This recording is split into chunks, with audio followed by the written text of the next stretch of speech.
नमस्कार। हिंदी ज्ञान उर्मी में मैं अभिषेक शर्मा आपका स्वागत करता हूँ।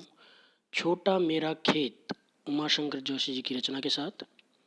उमाशंकर जोशी 1911 को गुजरात में हुए। भारतीय संस्कृति में उनकी गहरी रुचि थी। उन्होंने विशेषकर गुजराती कविता और साहित्य को नया सुर प्रदान किया। उन्होंने आम आदमी को प्रकृति से जोड़ने का सार्थक प्रयास किया। जोशी जी देश प्रेम की भावना कूट कूट कर भरी हुई थी। देश को आज़ाद कराने के लिए उन्होंने स्वतंत्रता संग्राम में बढ़ चढ़कर भाग लिया। आज़ादी के आंदोलन में भाग लेने के कारण उन्हें अनेक बार जेल भी जाना पड़ा। 1988 में उनकी मृत्यु हो गई। उनकी रचनाएं विश्व शांति, बसंत वर्षा, प्राचीना, महाप्रस्थान, गंगोत्री, शहीद, सपना भरा।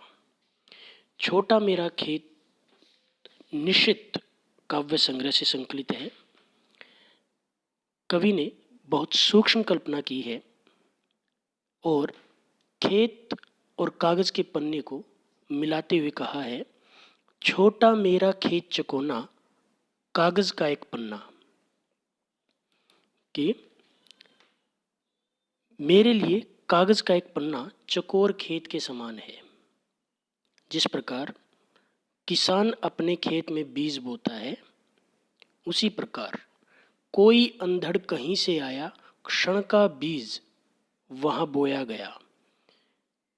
कल्पना की कोई आंधी, भावना रूपी कोई आंधी कहीं से आती है और उसके वशीभूत होकर कवि अपनी लेखनी चलाता है कागज पर, कागज रूपी खेत पर।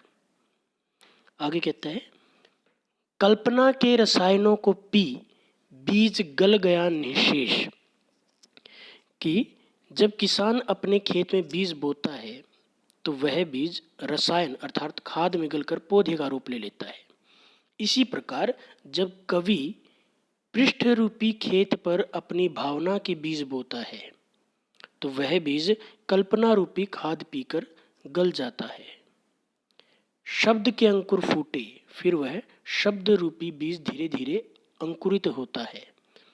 पल्लव पुष्पों से नमित हुआ विशेष, और वह छंद रूपी पत्ते और भाव रूपी फलों से विशेष रूप से खिल जाता है। अर्थात उसमें फूलों के गुच्छे अर्थात भावों के गुच्छे आ जाते हैं।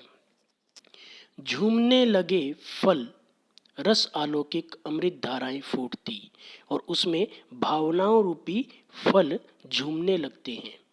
रस अलौकिक और एक दिव्य रस आनंद की अमृत धाराएं उसमें फूटने लगती हैं। रोपाई क्षण भर की रोपाई मात्र होती है।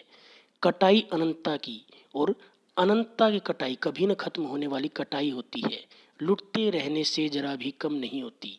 जितना उसे पाठक पढ़ते हैं उतना ही वह बढ़ती जाती है, कम नहीं होती।